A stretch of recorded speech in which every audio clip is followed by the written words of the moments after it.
So, Brian, how can my real estate photography business grow and stay on the cutting edge? You need to start using hdphotohub.com. All you do is upload your photos and your clients get a property website, social media flyers, and videos all automatically. That sounds pretty good. So how do I get started? Well, it's pretty easy, Rich. All you do is register at hdphotohub.com. If you use the referral code Shooting Spaces, you get your first property marketing kit absolutely free. Free? I did say free. Okay. HD Photo Hub is where great photos become a powerful marketing kit. Again, that's hdphotohub.com.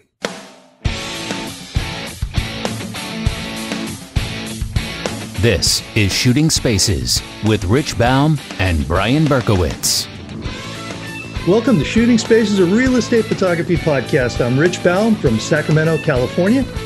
And I am Brian Berkowitz from New York, and thank you for tuning in to another great episode, our second to last episode before we take a little bit of a break. So we thank you all for tuning in and for listening to us for the last 80 episodes. And how's it going over there, Rich?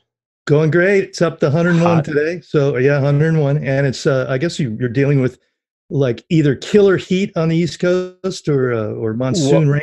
Both. We had this weekend, Saturday and Sunday, over 100. And then it all came pouring down today, literally.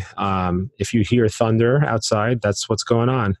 Yeah, and, so maybe we should discuss cancellation fees and policies. One day for sure. Yeah. Well, if we make it through this whole interview, that means my power didn't go out. So that's a good sign. Okay, great. So what's going on this week, Brian? So we have a great guest that we've been trying to get on for a long time. Somebody that you introduced me to, I think, Rich, through Instagram. And I'd like to introduce Larry Arnal, based out of Toronto area. Is that correct, Larry? That's correct. Okay. And Larry is, I guess, an interior design and architectural photographer, but based on the work that I see you post daily, more interior design. Is that correct? Primarily, yeah. Everything is kind of geared toward the design industry, the building industry, stuff like that. All right, cool. So why don't you just give, I guess, the brief 30-second intro about who you are. Well, first start with just your web URL in case people want to take a look at some of your work while we talk, and then give us a brief, I guess, 1 or 2 minute summary on how you got into photography. Yeah, better to go to my Instagram. Go to your Instagram. That's fine. Which would be at Arnal Photography. It's ARNAL Photography, spelled the usual way. And the reason I say that is I had a conversation actually with a contractor back a couple of years ago, shooting him for a magazine, and the publisher at the magazine kept saying, "You've really got, Damon, you got to get more stuff. You got to get more stuff. You got to get more stuff. He's got to shoot some more stuff for you." And Damon said, "No, he doesn't. It's because nobody pays any attention to your website anyway." I said, "People go to social media to find you. Your website's basically just an online business card." Mm-hmm. And I've kind of taken that to heart. And so, I mean, my website's fine. It's arnalpix.com, ARNALPIX.com. But it hasn't been updated in a couple of years. So if you want to see the current stuff, go to Instagram. I post a new photo every day there, and that's the most current place to find things. Yeah, I'm with you, Larry. I definitely now I'm pushing people to my Instagram because I have much more recent work, and it's definitely went from my website is this and my Instagram is this. So I'm really trying to push the narrower. And I want to just jump in here and say the reason I wanted you to come on as a podcast is because when I got back into Instagram this year, I've been on for about 3 or 4 months, no, maybe 6 months now.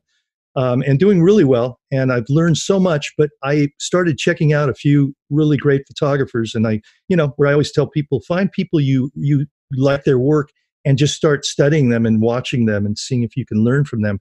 And your work came up to the very top because it's, to me, the epitome of what I would like to be shooting. We'll talk a lot more about that in our interview.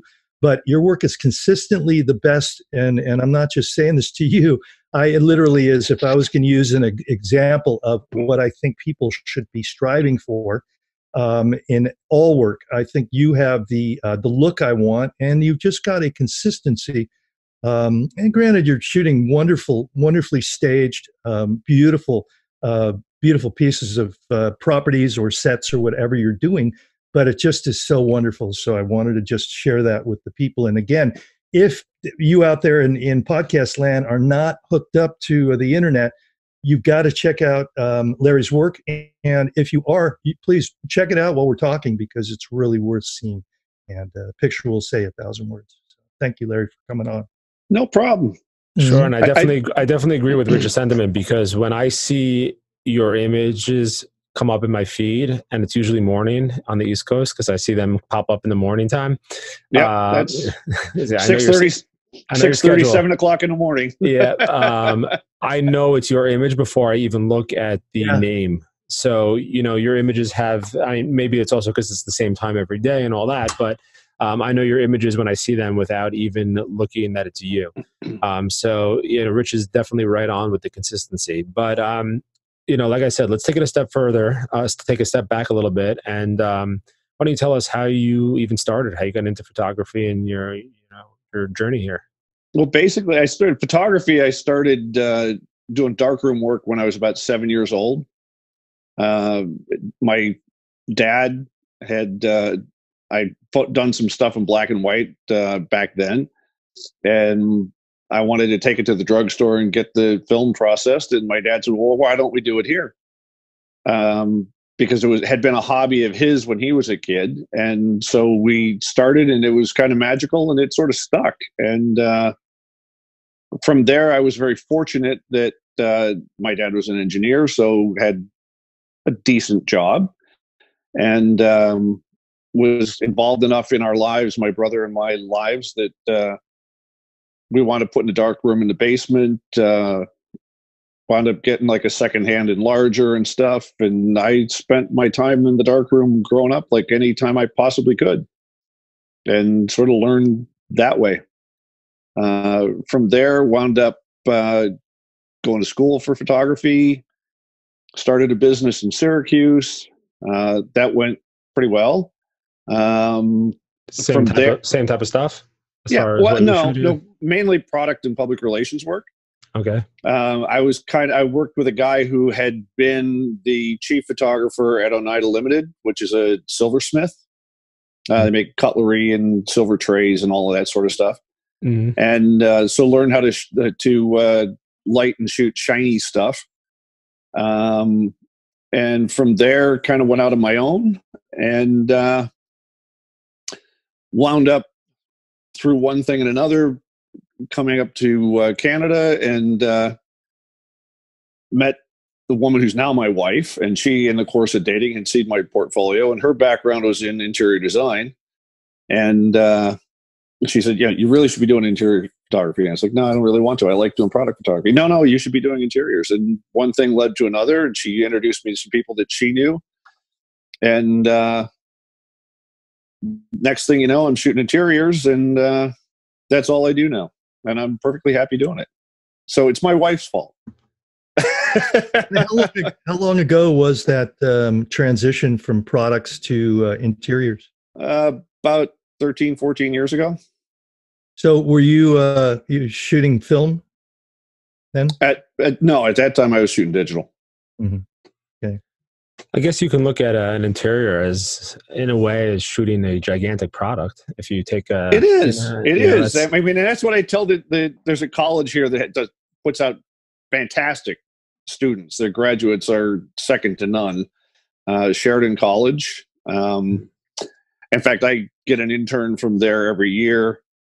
My assistant went there. He actually was an intern 3 years ago, I think. But I tell them all the time, because it's always this big mystique of, well, we don't know how to shoot interiors. It's like, but they teach you how to shoot products. They teach you how to shoot people. It's how do you use light to basically using highlights, shadow, the light and shadows and things to properly represent whatever it is that's going to come in and leave an impression on a sensor. It doesn't make any difference if it's an interior or a bottle of makeup or a fashion model. It's all the same thing. It's all using light to properly convey an emotion and to properly portray whatever it is that you're trying to take a picture of. No, you're right on, for sure. So that being said, I mean, looking at your portfolio, the consistency that Rich talked about, but your colors are so accurate. And I mean, obviously I haven't been in any of these spaces, so it's hard to say that they're an accurate representation of what was there. But They are.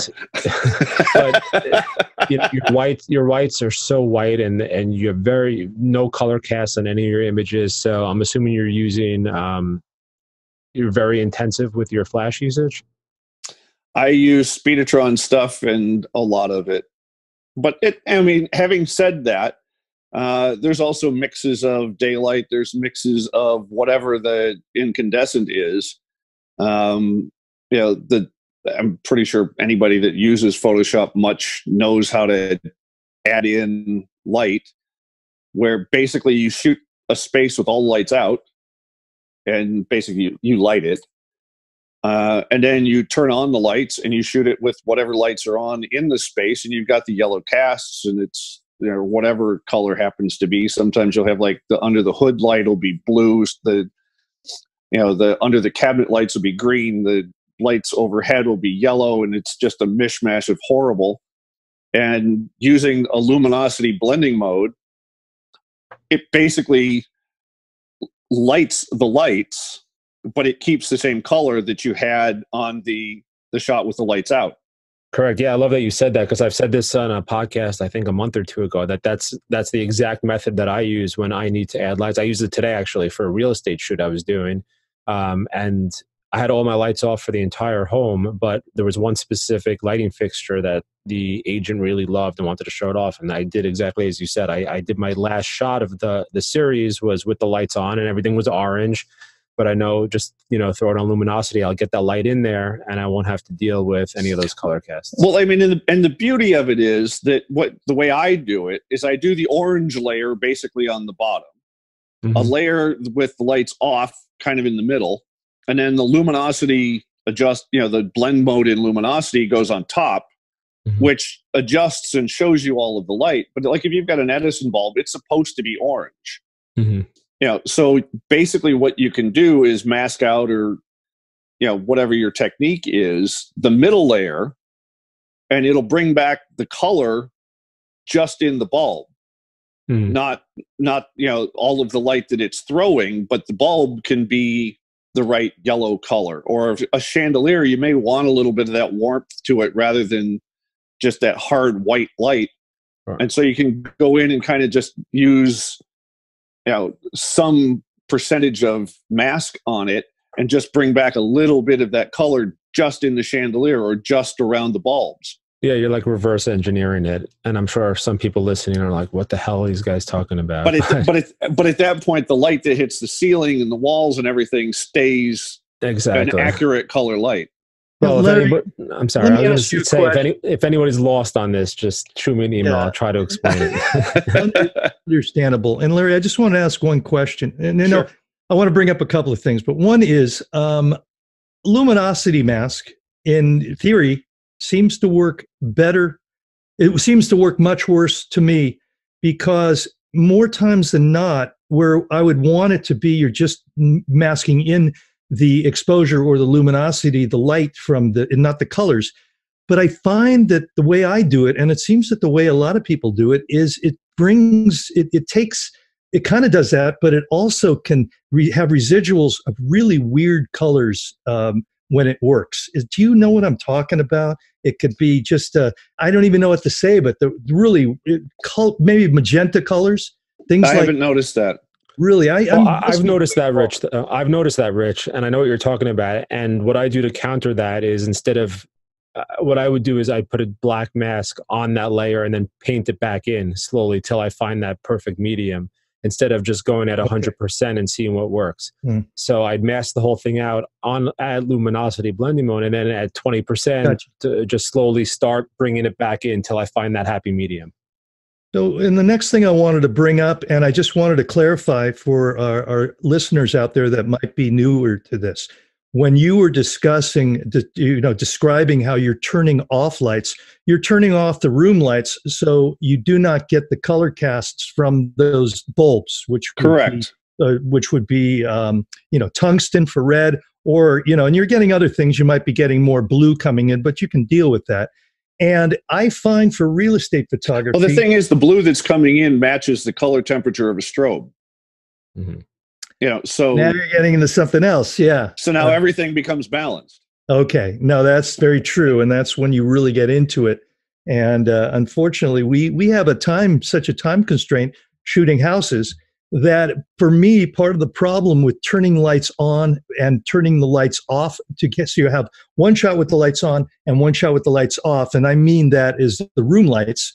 Right. The problem is under time, I am often in homes that it can literally take you a minute to a minute and a half to find the lights, to turn them off, and to turn them back on. So it's something that can be a real fine line between, are you able to shoot with the lights off and then put them on? But I will say, for our listeners out there, if you have a chance, always shoot a bracket with the lights on, lights off, and then you can do your flash shot and just mask in the area of the warmth of the lights that you want. So, yeah. Well, and the other difference is, a lot of the stuff that you guys are shooting, and most of your listeners are shooting, or a lot of your listeners are shooting, you're in and out of there in an hour or less.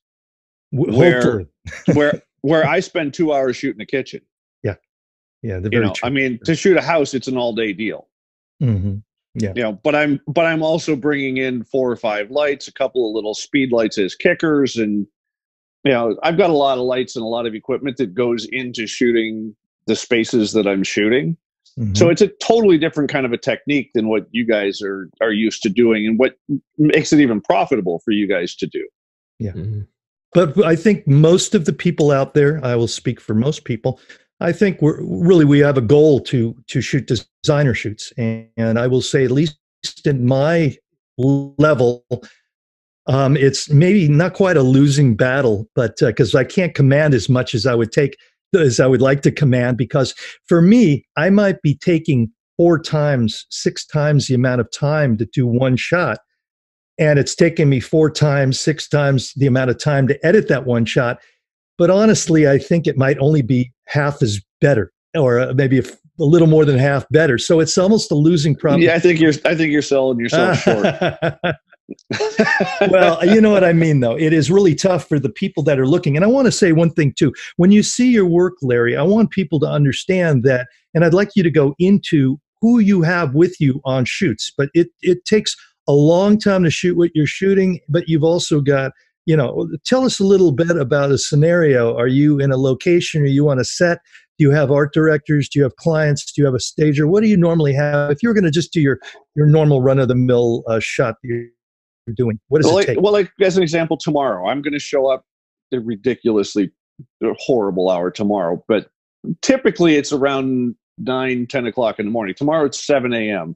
Oh, my God. Come on, let's not. How are you going to do it, Larry? You better go to bed now. Larry, I got 2 little kids. I'm up at 5:36 every day. Come on. Okay. Back to the thing. So you're leaving at you're there at 7. But basically, what I wind up showing up with is, I've got a camera, which is a DSLR, nothing special. It's a D800 that I use. I don't have an 810. I don't have an 850. 15-year-old technology right there. Okay. Yeah. And it does a great job. But I come with that. I've got an assistant with me. In the summertime, I have an intern, which is only in the summertime. I don't bring extra people, just me and an assistant most of the time.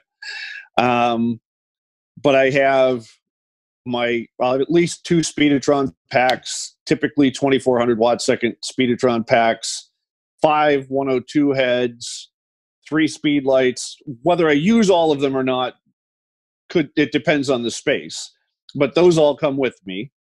I've got a 4-foot by 8-foot white scrim that I use for a variety of different lighting adjustments and things. And explain what a scrim is, if you would, Larry, for people that basically mine's homemade. It's half-inch nylon tubing, or PVC tubing, with some elbows on it. It's 4 feet by 8 feet. It breaks down into 4-foot sections so that I can fit it in a car.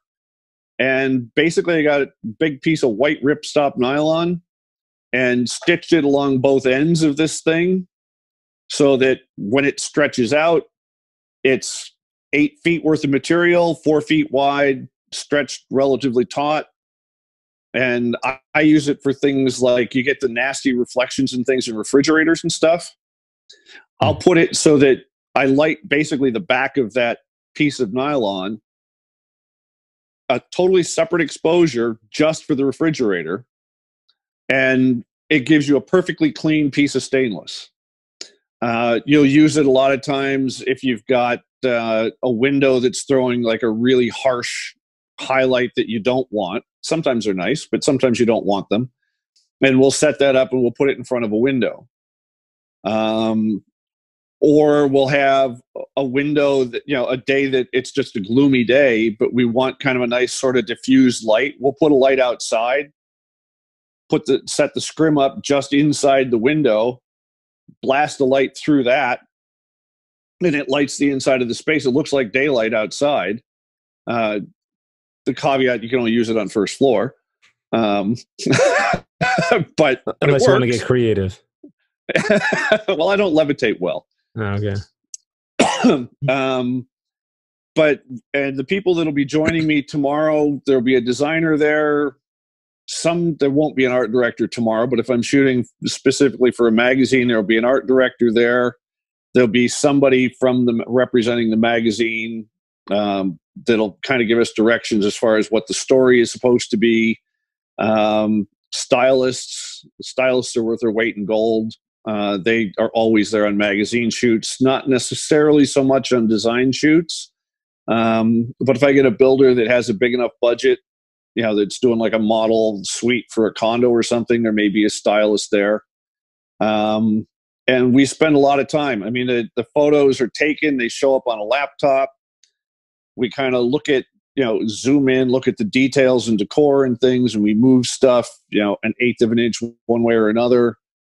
Take another shot, see if that works. Maybe we move some other decor thing. It's a very intensive it's a long process. We move lights a little bit. Everybody has input of maybe we move the camera 2 inches this way or 1.5 inches up, or down or whatever. But yeah, it takes a lot of time to get the shot just right. But in the end, it's worth it. I mean, little things like today, we had a shot and there was a leaf of a plant that was sort of across this. We had a tray with a bunch of lemon tarts on it. And this leaf kind of came across the tray a little bit. And when I saw it, I was like, can we move that plant just a little bit to the right?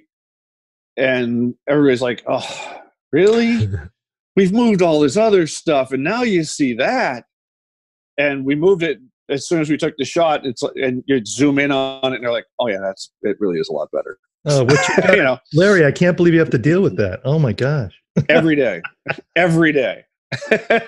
But I want to point out to people that, and I've been really saying this lately, when people are looking at like some of the really higher end real estate photographers that are very well established and shooting multi-million-dollar houses that are well staged, beautiful homes, well constructed, great interior lighting.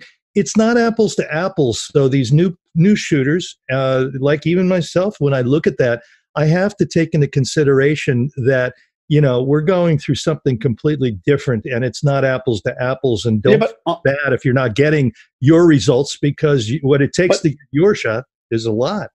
But honestly, some of those, and I was kind of joking, but true, talking with my intern today, because he had said something about, he had mentioned to his roommate, they'd seen some house someplace on HGTV or something. And they said, those are the kinds of places that I shoot. And I said, yeah. I said, every day we're in a house with, if you look at the value of it, there are 6 zeros, and the number at the beginning is bigger than 1. And so, that's where but to go to your point, sometimes those bigger, more, beautiful homes are actually more complicated to photograph than a small, if you had like a little 3-bedroom, 1,200 square foot bungalow, which is what I live in. But but I bet it's staged impeccably. Not really. Your wife's a designer. I live in a normal kind of house. I'd love to see it. Well, Larry, since we've been talking a little bit about gear, and we got that out of the way really quick, but I'd like to go back into. I want to say that a lot of people now are really pushing God, and I'm partly to blame because for the last few years I've been saying, oh man, a tilt shift. Another person, well-known person, is going, this is why I love a tilt shift number. This is post number 7. This is reason 7. I want to have a tilt shift. But really, I was so impressed from you because when I got a tilt shift, I tended to go up higher and shift down too much, and it's almost like just because I could, and it was really cool. But then I learned from other people that don't because that causes other issues, perspective issues. But then I started talking to you months ago, and you informed me what you use. But I'd like you to just share with people what your thoughts are regarding width, regarding focal length, and regarding height. So please help us here. Well, as far as the height goes, I kind of learned from my wife, as well as from Pedro Guerrera, who was Frank Lloyd Wright's main photographer. If you ever have a chance to look anything up or read about him, he's a really interesting guy. But apparently Frank Lloyd Wright had told him at some point that spaces are designed to be viewed best from the seated height, which would be 3 to 4 feet off the floor. And at 6'3", that's kind of a pain in the neck for me, but it works. I would say, that's kind of the standard height. I do change that a bit when I go into a kitchen. If I'm shooting a kitchen, I'll photograph it from whatever height I don't see a significant amount of the underside of the cabinets. So that rule is true. That's a true rule. So I may have to raise it up to 4.5 feet, maybe 5 feet if they're high cabinets, but I never go any higher than that. As far as that's concerned, I don't use tilt shift lenses. I find them to be, frankly, a waste of money because the tilt is worthless in doing what we're doing. It can give you interesting changes of your focus, the plane of focus and things. But basically, we want everything to be in focus, which essentially translates to the back of the camera and the focal, the optical elements should be parallel, in which case tilting takes all of that out of whack. So the only thing that you really can use it for is the shift up and down or side to side, and you're paying, $1,500 to $4,000, depending on which one you're looking at, for a lens so that you can move it up and down or side to side a little bit. And I find that the ROI on that just isn't worth it. Especially given that everybody puts everything through Photoshop and you can straighten perspective and things that way. That's just the easier way to do it. So you doing a fake tilt shift there? Basically. Yeah. You do that now, because how do you get away? How do you avoid when you're shooting, let's say, a kitchen and you've just got too much up top? I mean, a couple of things. You could do a fake tilt shift, tilt down and fix. That's how you do it. So you shoot wider. Okay. But are you also not a lot wider. Just enough though that you've got to take into consideration. Right. Yeah. Great. But just enough. Mm-hmm. To deal with, okay, well, this is going to have to go one way or the other, as long as the narrow end has everything that I want in it, I can stretch the rest of it. Okay. And it'll be fine. And you're using a Nikon 24-70? 24-70 is kind of my preferred lens if I can get away with it. I've got a 17-35 that I also use quite a bit. That's a great lens. And if I get to a point of, it's going really sideways, I will pull out a 14-24, but I really hate pulling that lens out. Just because of the, not so much even barrel distortion, but just the distortion foreground to background. It just stretches things so much. I find it kind of, I just don't like it. And your aperture, you at f8, f9, f11? What are you shooting at? Between f11 and f16 most of the time. I'm not afraid to go to 18, 20. That's why you have those speedotrons. But that's why I'm pumping 2,400 watt seconds into a space. Yeah. Yeah. Well, what focal length do you find you primarily shoot at, or it's different all the time? I know you're using your 24 to 70, but do you have like a starting point where you get into a space and you say, I'm going to see how it looks here and then adjust accordingly? Well, I don't really pay that much attention, but it tends to be kind of in the middle of that 24 to 70 zoom range. So probably somewhere in the 28 to 35 would probably be where I spend the bulk of my time. Okay, interesting. I want to ask you about something you mentioned before. You mentioned it when we were talking about scrimming the refrigerator and shooting a second shot to, I guess, then composite in your refrigerator. That's one of those things. That's one of those things you learn when you're shooting with a guy that shoots stainless all the time. Yeah, I'm sure. But is that primarily how do you try to get everything, all your flashes and everything set in camera in one shot, or do you do a lot of compositing and post afterwards? What's kind of your workflow in regards to that? If I can possibly do it, I try to get it in one shot. There are a lot of cases where you can't, like the refrigerator situation. Mm-hmm. You have to mask out and put in a refrigerator. The other place that I find that often takes a fair bit of compositing is when people want you to shoot straight into a shower. Mm-hmm. Because you basically have a big piece of glass that you have to shoot through, so you're shooting into a mirror. And the only way really to do that, and the way I handle it, is I put the flash inside the shower, mm-hmm. And kind of basically bounce it out of one corner of the ceiling. That becomes one shot. Then you move it to the opposite corner of the ceiling, bounce it out of that corner, and then you sort of blend the two together so that it's a nice smooth transition between the two. And all of the light has been behind the glass. All of it's been at a 200th of a second at f16. So no ambient light is really affecting anything as far as that's concerned. And then all you really have to mask out from that is like the handle on the shower and the hinges and things, so that you still see those as being silver or gold or brass or whatever they are. And then you have one shot for the rest of the room.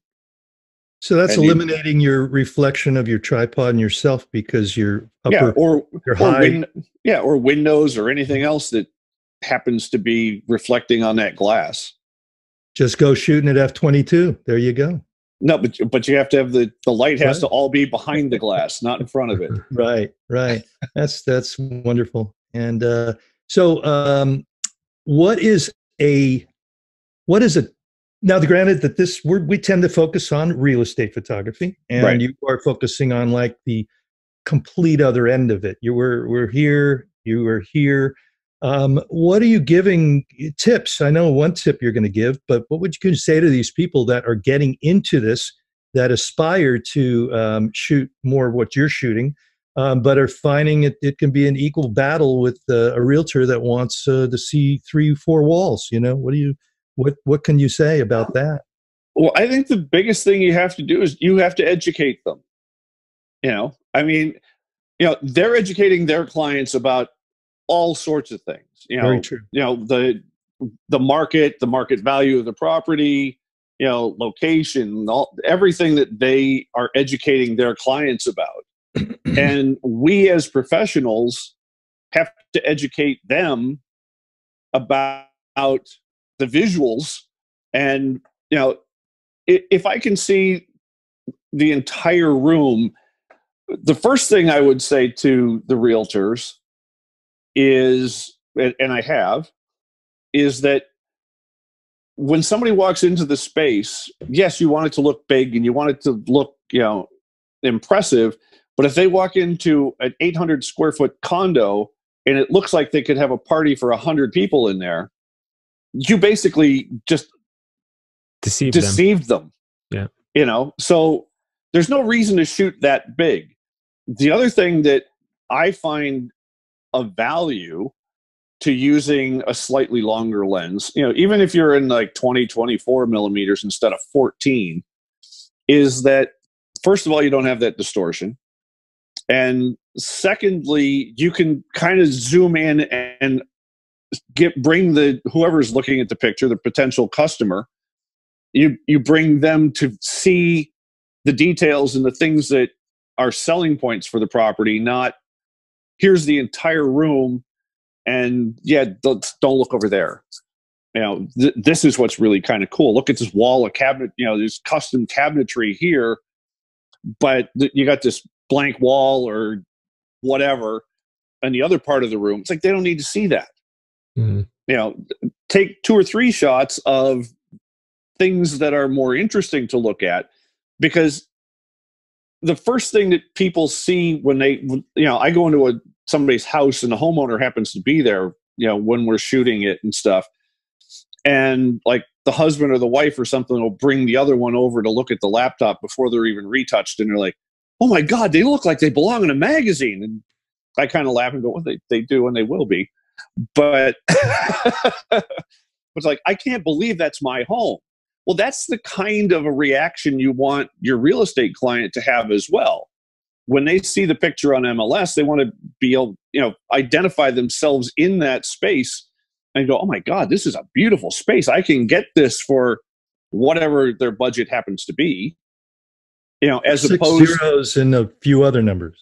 Well, not necessarily, but even if you're shooting a house that's $50,000, better to show it as well. There's a lot of them around. Not in better New York. In Oswego, New York, there are. Maybe, I guess so. Actually, the average price of a house in Oswego, New York, is $78,000. Wow. Well, that's definitely not here down in the city. So. No, not in the city. Not in Toronto either.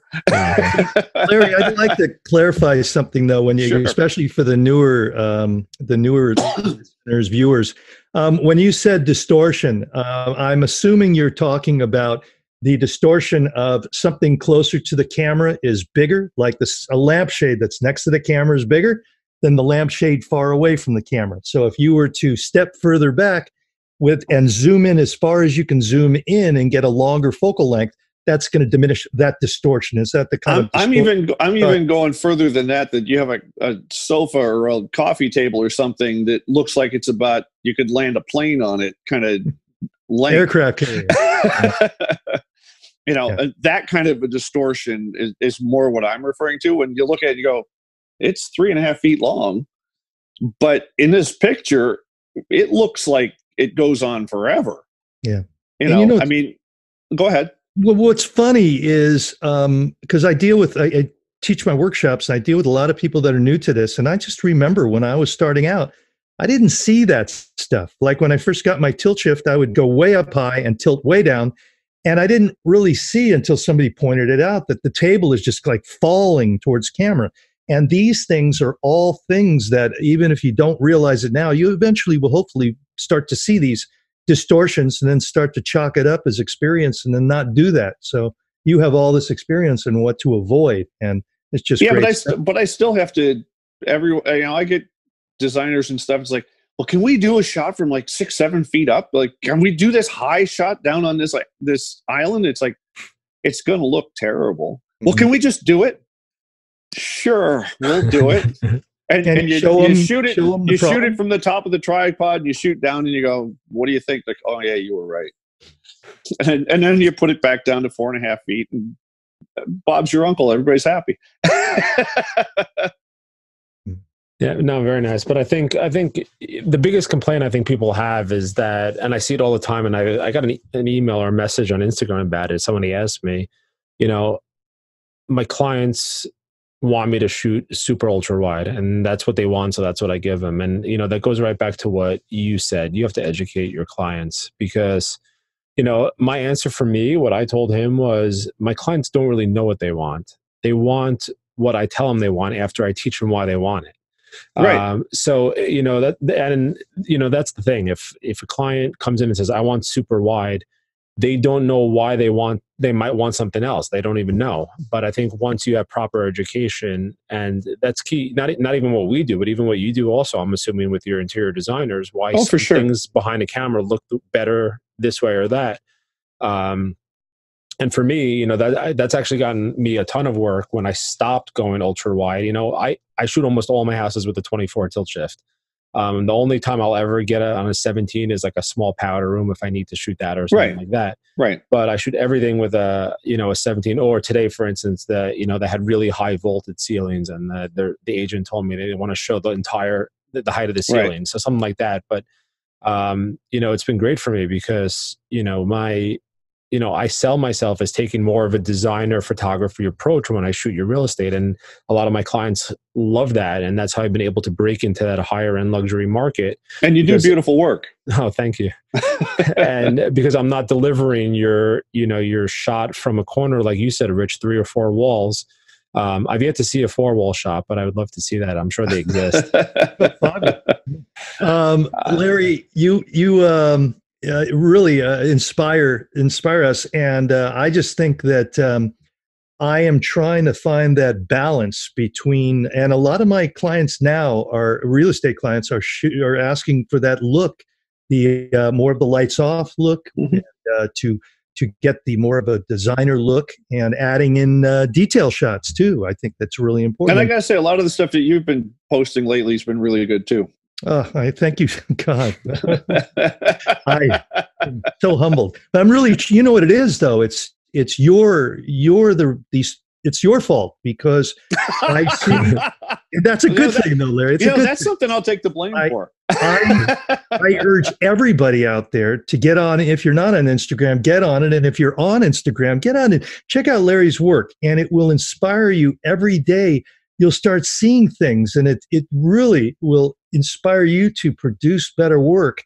And I got to say, these groups that we're all in Facebook, I have been in them for almost 10 years or so. And I want to say, in my personal groups, I've got several groups, but I will say the photography in general is getting so much better. It's unbelievable. The quality has gone up for sure. And I think it just trickles downstream, but it's just seeing work like yours. And then I just wish I could see behind the scenes work of you working, or come visit you in Canada. But really, you got to have your intern do some behind the scenes stories for you. Yeah, on your Instagram. Get hip, get the behind the scenes video, because it is all about social media. But I don't do the Insta story thing. That's why you got to hire somebody to do it.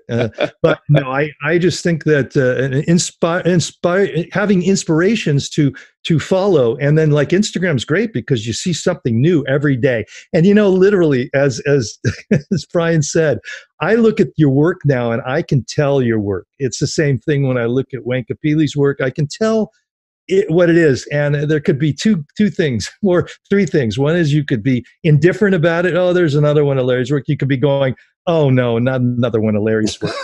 But oh my gosh, look at that, another one. And I just have gotten, I don't want to say numb to it, but really it is superior work, and it just is something. The direction, if I was to say one direction I'd want to go into, and I've already been in the movie industry, I've already done my share of things. And I don't really know if I'm going to go and do architectural photography, but I would love to be doing more of work exactly as you're doing, designer work. Well, I'll tell you that I think the big thing that probably helps with that is the understanding of that every day your work has to be better tomorrow than it was today.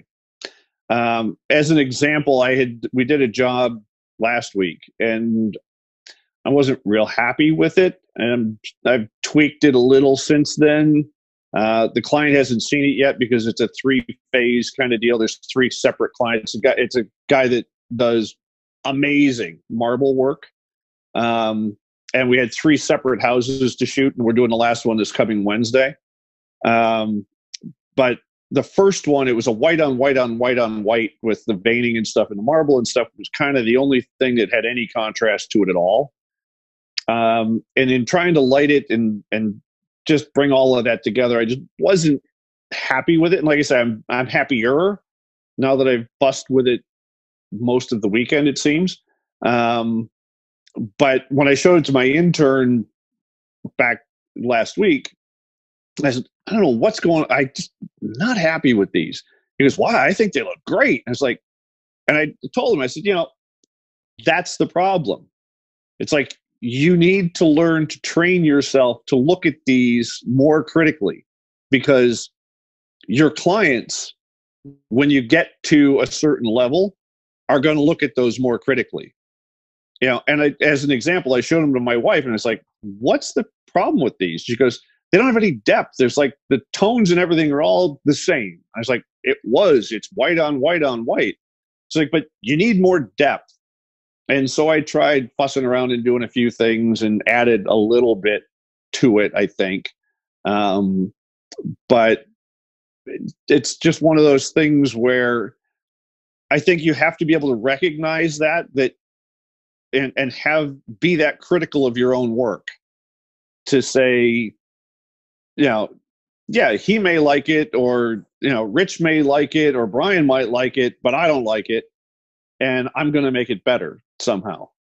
And you have to have to strive to that kind of a level every day, regardless of what the client is, or if it's a crazy great house, or if it's one that you kind of go, it's okay. You still have to make that place sing somehow.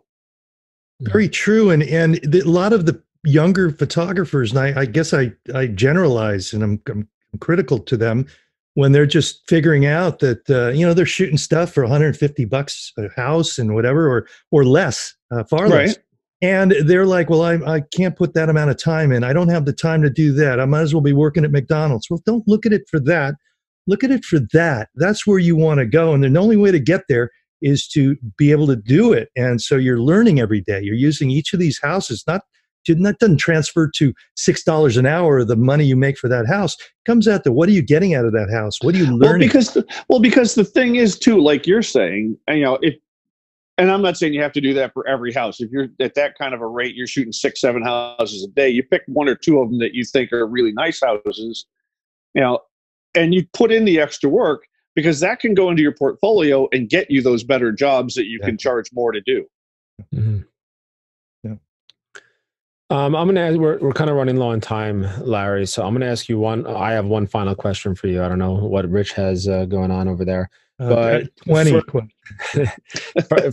me, for us, well, I'm kind of in a transition and doing a fair amount of design work now, but for people who aren't doing any, and it's something they want to aspire to and get to, do you have any advice on how to either approach designers, or the best way to look for that type of work if you're new and you don't have a big portfolio and you're trying to build upon it?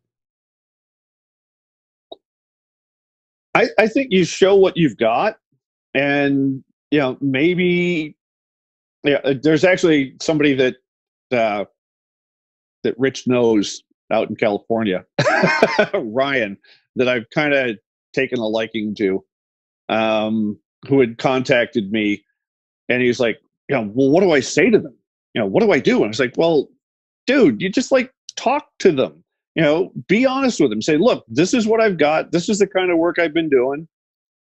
I think these are good, but I'd like to get into more of the stuff, shooting things for you as a designer, and be honest with them, and maybe you cut them a bit of a deal for the first shoot or something. And, if they like what you're doing, call me back and we can talk about price. Or, or maybe they wind up staying at a lower rate just because that's what you've been charging them, but you're going to build your portfolio, and then you can charge somebody else a better rate because you've got more experience. Yeah, I have one client like that. That was one of my first clients ever when I started, and they still give me occasional work, and my rates are lower to them. And I never raised them because, they were good to me when I was starting out, and, I do them the favor, and, and they know it too. They know that they're my lowest paying client. But I don't do a ton of work for them. So when they call me and they do it, I do it, because they were willing to give me a shot when I was just trying to get into that type of work, and I didn't have a big design portfolio, and they went with me, and it's just kind of the way it was. So Right. Yeah.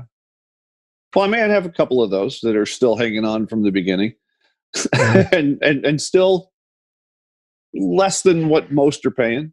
But there's only a few, like you said, there's only a few of those, so exactly, it works out. So my last question is: you've given us one photographer, and please refresh my memory, because we want to put this in the show notes, because I got to remember. Brian, write this down so I can remember. Pedro Guerrero. The name, yeah. This is Frank Lloyd Wright's photographer. Yeah. And name two other photographers that would be pertinent to not just that you love or whatever, but that would be really great to see their work, and maybe more contemporary or more traditional, whatever you feel. Two other photographers that you would say would be worthwhile for me to learn and check out, study. Honestly, I don't pay that much attention. I really don't. I mean, I as I leaf through magazines and stuff, I see different, work that I like or whatever, and I might look at it, I might not, just to see kind of how did they like that, or that kind of thing. But I know you've done a lot of talking with Stallone Media, who does a lot of real estate and stuff, who's in my neighborhood, and they do fantastic work. But they may be somebody for you to look into and kind of see how they work. He'll be thrilled to hear that. Stoking his huge ego already. Anyway, no, well, that's great. No, he does really nice work. I know. We did a webinar. We did a webinar with Tony, and Tony did not Tony. Matthew did, and Tony. I've never met him, so I have no idea who they are. Great guy. I do know their work. But we did our one webinar. We've been doing webinars, and one was for twilight photography. I did single exposures, and he did versus light painting. He's well known for his light painting. And then you'd be proud of us. We just had a webinar last week with a gentleman named Tony Colangelo. And Tony specializes in composition and the mental science behind compositions. And we did a whole 2 hours talking about why we want to compose, rule of thirds, with the golden spiral, and yeah. So we really have been working the Fibonacci curve. Yes, the Fibonacci curve. But no, it's really, all these things are so important, and they all come together to produce. And I just am so thrilled and excited about the future. So I want to thank you very much for coming on and enlightening myself and our listeners to what's possible. And again, everybody needs to check out. I've told so many people. I told 2 people today, and I was like, "Oh, I got to interview this guy today. He's the greatest." And anyway, hey, you get to talk to people in Dallas. I'll be there this coming weekend. Where? Dallas? I will. Dallas. I'll let them know. Now, you coming to do just work, or are you going to be doing a seminar, or what are you doing? No, I've got some stuff to shoot down there. Well, so they can all come by and see you shoot. Yeah, there you go. I'll put the word out on Facebook. Can a couple 100 people come by? Well, give them the pay. I'll give them the pay. You don't even have to take your job. Okay. There you go. I'll fly in. Okay. No, well, I thank you so much, Larry. It's such a pleasure. And I'm learning so much from you and everyone. But thank you for coming on our interview. Thank you. Yes, I appreciate it. This is my sentiments are the same. Thanks for coming on with us, and I look forward to checking out every morning. I look forward to hopping on Instagram and seeing what Larry posted. No problem. If I can help you guys anytime, let me know. All right. Thanks again. In fact, there's a couple of guys I'm pretty sure that probably came through Rich that have connected on Instagram and stuff and have asked me questions about, well, how do you do this? How do you do that? There's a couple of guys that send me pictures. I'm so sorry. No, it's cool, man. But they send me pictures, and it's like, well, which one of these edits do you like better? I can do that? Oh my gosh. Wait till you hear what I was saying. Uh-oh. You just set yourself up, Larry. That's it. Yeah, I know. Sending you edits all day. Well, tell us, what do we need to, what does everybody out there in podcast land need to do, Brian? They need to subscribe to everything. So we just had our webinar last week with Tony. If you missed it, it will be available this week, later on this week through our website if you want to check it out. We've had a ton of positive reviews on it. Everyone said it was fantastic. It was about an hour and 45 minutes just on composition. So it was an incredible webinar. Check out our website for it. And be sure to tune in next week for our final episode of the season, I guess you can call it, where we have Brandon Cooper from PFRE, who's going to tell us all about the upcoming conference in November. It was a great interview. He told us about all the speakers, the itinerary, the agenda, the party, everything. So it's going to be fun. But definitely tune in next week for our interview with Brandon. And I think that's about it. That wraps it up. Subscribe to our channel, and which is shootingspacesspodcast.com, but you know that already because you're here. And ask the guys. You can ask questions and record it. Plug your company. Even though we're going to be off the air for a little while, we're going to be recording episodes, so you can still send in your Ask the Guys, and we'll get that done. And also like our Facebook page, because we were talking to Brandon, and we're going to bring some of the speakers on with us live through our Facebook page. So make sure to go to Shooting Spaces page on Facebook and like it, so when we do go live with some of these PFRE conference speakers, you're there to watch. Yeah. And I think that about wraps it up, Rich. And now it's my unveiling of my new out from my beautiful wife, Melissa. This is Rich and Brian signing off to go shoot some spaces. Did it work? Okay. Oh, this is all right. This episode of Shooting Spaces has been brought to you by hdphotohub.com, helping your real estate photography business grow and stay on the cutting edge. Just upload your photos and your clients get a property website, social media flyers, and videos all automatically. Register today at hdphotohub.com using referral code SHOOTINGSPACES to get your first property marketing kit absolutely free. HD Photo Hub is where great photos become a powerful marketing kit. Again, that's hdphotohub.com. This has been Shooting Spaces. For more episodes, visit shootingspacespodcast.com and visit our education site at shootingspaces.net.